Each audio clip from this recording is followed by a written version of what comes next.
Hi friends, ನವರಾತ್ರಿಯಲ್ಲಿ 9 ದಿನಗಳ ಕಾಲ ನವದುರ್ಗೆಯರಿಗೆ ಪೂಜೆ ಮಾಡಲಾಗುತ್ತೆ. ಅಂದರೆ ಒಂದೊಂದು ದಿನ ದುರ್ಗಿಯ ಒಂದೊಂದು ರೂಪಕ್ಕೆ ಪೂಜೆ ನಡೆಯುತ್ತೆ. ಆದರೆ ಮೈಸೂರಿನ ಚಾಮುಂಡೇಶ್ವರಿ ಈ ನವದುರ್ಗೆಯರ ಲಿಸ್ಟ್ನಲ್ಲಿ ಬರೋದಿಲ್ಲ. ಹಾಗಾದರೆ ನವದುರ್ಗೆಯರು ಅಂದರೆ ಯಾರು? ಯಾವ ದೇವತೆಗಳು ಈ ಪಟ್ಟಿಯಲ್ಲಿದ್ದಾರೆ? ಚಾಮುಂಡೇಶ್ವರಿಗೆ ನವರಾತ್ರಿಯ 9 ದಿನಗಳ ಕಾಲ ಯಾವ ರೀತಿ ಪೂಜೆ ನಡೆಯುತ್ತೆ ಎಲ್ಲವನ್ನ ಈ ವಿಡಿಯೋದಲ್ಲಿ ಹೇಳ್ತೀವಿ. ಅದಕ್ಕೂ ಮುನ್ನ ನೀವಿನ್ನೂ ನಮ್ಮ ಚಾನಲ್ಗೆ ಸಬ್ಸ್ಕ್ರೈಬ್ ಆಗಿಲ್ಲ ಅಂದರೆ ಈಗಲೇ ಆಗಿ ಪಕ್ಕದ ಬೆಲ್ ಐಕಾನ್ ಮೇಲೆ ಕ್ಲಿಕ್ ಮಾಡಿ. ಶೈಲಪುತ್ರಿ ಈ ಹೆಸರಿನ ಅರ್ಥ ಪರ್ವತ ಪುತ್ರಿ ಅಂತ. ಅಂದರೆ ಪರ್ವತರಾಜ ಹಿಮವಂತನ ಮಗಳು ಪಾರ್ವತಿ. ಇವರು ನವದುರ್ಗೆಯರ 9 ಅವತಾರಗಳಲ್ಲಿ ಮೊದಲಿಗೆ ಬರ್ತಾರೆ. 2 ಕೈ ಹೊಂದಿದ್ದು ಒಂದರಲ್ಲಿ ತ್ರಿಶೂಲ ಮತ್ತೊಂದರಲ್ಲಿ ಕಮಲ ಹಿಡಿದಿದ್ದಾರೆ. ನಂದಿ ಇವರ ವಾಹನವಾಗಿದೆ. ಈ ರೂಪದಲ್ಲಿರೋ ತಾಯಿ ಹೃದಯ ಶುದ್ಧತೆ, ಸಾಮರ್ಥ್ಯ ಮತ್ತು ಸಹನೆ ವೃದ್ಧಿಗೆ ಶಕ್ತಿ ಕೊಡ್ತಾರೆ ಅನ್ನೋ ನಂಬಿಕೆ ಇದೆ. ಬ್ರಹ್ಮಚಾರಿಣಿ ಪಾರ್ವತಿ ಹಿಂದಿನ ಜನ್ಮದಲ್ಲಿ ಸತಿಯಾಗಿದ್ದು ಶಿವನನ್ನ ಮದುವೆಯಾಗಿದ್ರು. ಆದರೆ ಸತಿಯ ತಂದೆ ದಕ್ಷ ಪ್ರಜಾಪತಿಗೆ ಶಿವನನ್ನ ಕಂಡ್ರೆ ಆಗ್ತಿರ್ಲಿಲ್ಲ. ಹೀಗಾಗಿ ಒಂದ್ಸಲ ಯಜ್ಞ ನಡೆಸೋ ಹೊತ್ತಲ್ಲಿ ಶಿವನಿಗೆ ಅಪಮಾನ ಮಾಡಿದ್ರು. ಇದರಿಂದ ನೊಂದ ಸತಿ ಯಜ್ಞ ಕುಂಡದಲ್ಲಿ ಬಿದ್ದು ಪ್ರಾಣ ಬಿಟ್ರು. ಮುಂದಿನ ಜನ್ಮದಲ್ಲಿ ಪಾರ್ವತಿಯಾಗಿ ಹುಟ್ಟಿದ್ರು. ಆದರೆ ಶಿವನನ್ನು ಮತ್ತೆ ಪಡೆಯೋ ಗುರಿ ಹೊಂದಿದ್ರು. ನಂತರದಲ್ಲಿ ನಾರದ ಮುನಿಗಳ ಸಲಹೆಯಂತೆ ಪಾರ್ವತಿ ಅನ್ನಾಹಾರ, ಗಾಳಿ, ನೀರು ಎಲ್ಲವನ್ನು ತೊರೆದು 1000 ವರ್ಷಗಳ ಕಠಿಣ ತಪಸ್ಸು ಮಾಡಿದ್ರು.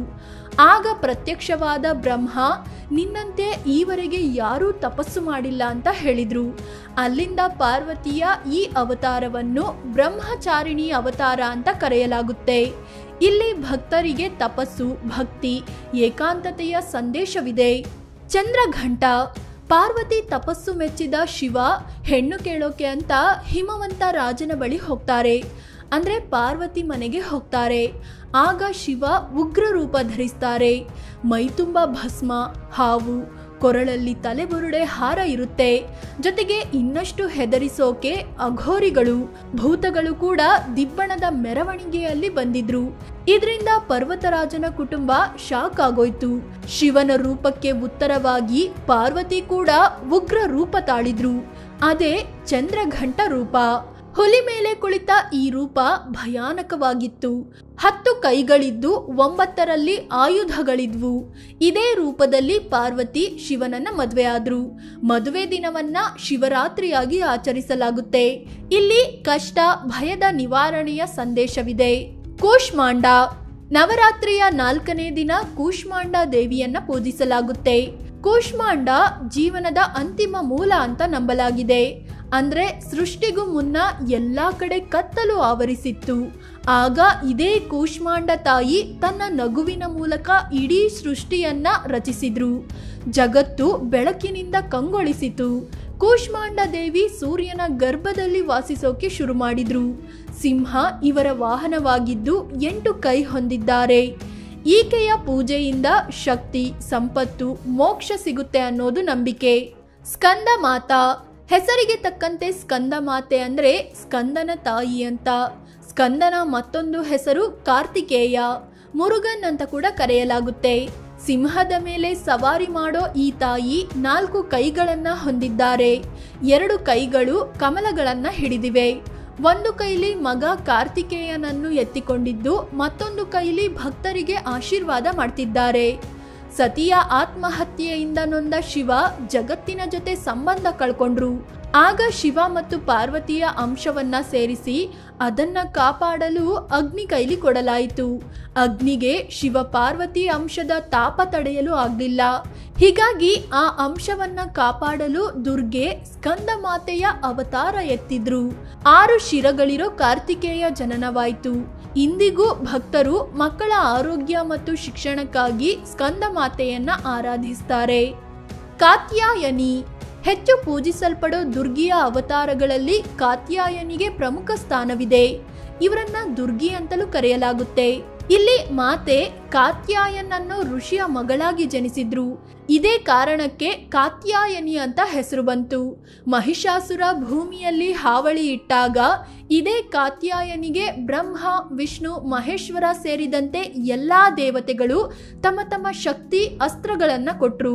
ನಂತರ ಕಾತ್ಯಾಯನಿ ಮಹಿಷಾಸುರನನ್ನ ಅಂತ್ಯಗೊಳಿಸಿದ್ರು. ಇದೇ ಕಾರಣಕ್ಕೆ ಈ ದೇವರನ್ನ ಮಹಿಷಾಸುರ ಮರ್ಧಿನಿ ಅಂತಲೂ ಕರೆಯಲಾಗುತ್ತೆ. ಕಾಲರಾತ್ರಿ, ಕಾಲ ಅಂದ್ರೆ ಸಾವು ಮತ್ತು ರಾತ್ರಿ ಅಂದ್ರೆ ಕತ್ತಲು. ಈ ತಾಯಿ ಯಾವುದೇ ದುಷ್ಟ ಶಕ್ತಿಗಳನ್ನು ಅಂತ್ಯಗೊಳಿಸ್ತಾರೆ ಅನ್ನೋ ನಂಬಿಕೆ ಇದೆ. ಸಾಮಾನ್ಯವಾಗಿ ಕಾಳಿ ಮಾತೆ ಅಂತ ಕರೆಯಲ್ಪಡೋ ಇವರನ್ನ 7ನೇ ದಿನ ಪೂಜಿಸಲ್ಪಡ್ತಾರೆ. ಇವರು ದುರ್ಗಿಯ ಅತ್ಯಂತ ಭಯಾನಕ ರೂಪಗಳಲ್ಲಿ ಒಂದಾಗಿದ್ದಾರೆ. ಕಪ್ಪು ಬಣ್ಣದಲ್ಲಿರೋ ಕಾಳಿ ಮಾತೆ ಕುತ್ತಿಗೆಗೆ ರುಂಡಗಳ ಹಾರ ಹಾಕಿದ್ದಾರೆ. ಕೈಯಲ್ಲಿ ತ್ರಿಶೂಲ, ಖಡ್ಗ ಮತ್ತು ರುಂಡ ಕೂಡ ಹಿಡಿದಿದ್ದಾರೆ. ರಕ್ತ ಬೀಜಾಸುರನ ಸಂಹಾರಕ್ಕೆ ದುರ್ಗಿ ಈ ಭಯಾನಕ ಅವತಾರ ಎತ್ತಿದ್ರು. ಮಹಾಗೌರಿ, ನವರಾತ್ರಿಯ 8ನೇ ದಿನ ಮಹಾಗೌರಿಯನ್ನು ಪೂಜಿಸಲಾಗುತ್ತೆ. ಮಹಾ ಅಂದ್ರೆ ಮಹಾನ್ ಅಂತ, ಗೌರಿ ಅಂದ್ರೆ ಬಿಳಿ ಅಥವಾ ಸುಂದರಿ ಅಂತ ಅರ್ಥ. ಕಾಳಿ ಅವತಾರ ಎತ್ತಿದ ದುರ್ಗೆಯ ಕಪ್ಪು ಬಣ್ಣ ಹಾಗೆ ಉಳಿದುಕೊಳ್ತು. ಬ್ರಹ್ಮದೇವನ ಸಲಹೆ ಮೇರೆಗೆ ಕಾಳಿ ಮಾನಸ ಸರೋವರದಲ್ಲಿ ಸ್ನಾನ ಮಾಡಿದ್ರು. ಆಗ ಕಪ್ಪು ಬಣ್ಣ ಹೋಗಿ ಈ ಬಿಳಿ ಬಣ್ಣ ಬಂದಿದ್ರಿಂದ ಮಹಾಗೌರಿ ಎಂದು ಕರೆಯಲಾಯಿತು ಅಂತ ಒಂದು ಕತೆ ಹೇಳುತ್ತೆ. ಮತ್ತೊಂದು ಕಥೆಯ ಪ್ರಕಾರ ಶಿವನ ತಪಸ್ಸು ಮಾಡಿದ್ದ ಪಾರ್ವತಿ ಮಣ್ಣು ಕೀಟಗಳಿಂದ ಆವರಿಸಿ ಅಸ್ಥಿಪಂಜರದ ರೀತಿ ಆಗೋದ್ರು. ಆಗ ಶಿವ ಪಾರ್ವತಿಯನ್ನ ಕರ್ಕೊಂಡು ಹೋಗಿ ಗಂಗಾ ನದಿಯಲ್ಲಿ ಸ್ನಾನ ಮಾಡಿಸಿದ್ರು.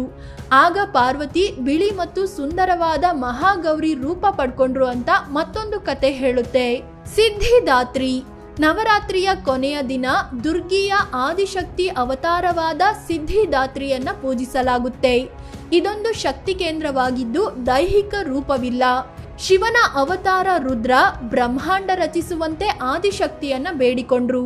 ಆಗ ತಾಯಿ ಶಿವನ ಅರ್ಧ ದೇಹದಲ್ಲಿ ಕಾಣಿಸಿಕೊಂಡ್ರು. ಇದನ್ನ ಅರ್ಧನಾರೇಶ್ವರ ಅಂತ ಕರೆಯಲಾಗುತ್ತೆ. ಈ ರೂಪ ಶಾಂತಿ ಮತ್ತು ಯಶಸ್ಸಿನ ಸಂಕೇತವಾಗಿದೆ. ಚಾಮುಂಡಿಗೆ 9 ದಿನವೂ ಬಗೆ ಬಗೆಯ ಪೂಜೆ. ನವರಾತ್ರಿ ಟೈಮಲ್ಲಿ ನವದುರ್ಗೆಯರಿಗೆ ಮಾತ್ರ ಪೂಜೆ ಮಾಡೋದಿಲ್ಲ.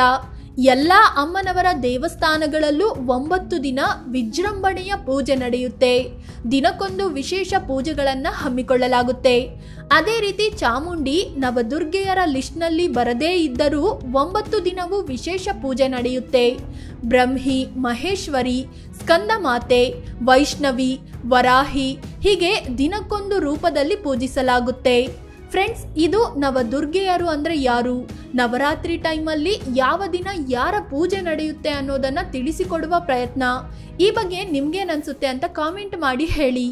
ಅದೇ ರೀತಿ ನೀವಿನ್ನೂ ನಮ್ಮ ಚಾನಲ್ಗೆ ಸಬ್ಸ್ಕ್ರೈಬ್ ಆಗಿಲ್ಲ ಅಂದ್ರೆ ಈಗಲೇ ಆಗಿ ಪಕ್ಕದ ಬೆಲ್ ಐಕಾನ್ ಮೇಲೆ ಕ್ಲಿಕ್ ಮಾಡಿ.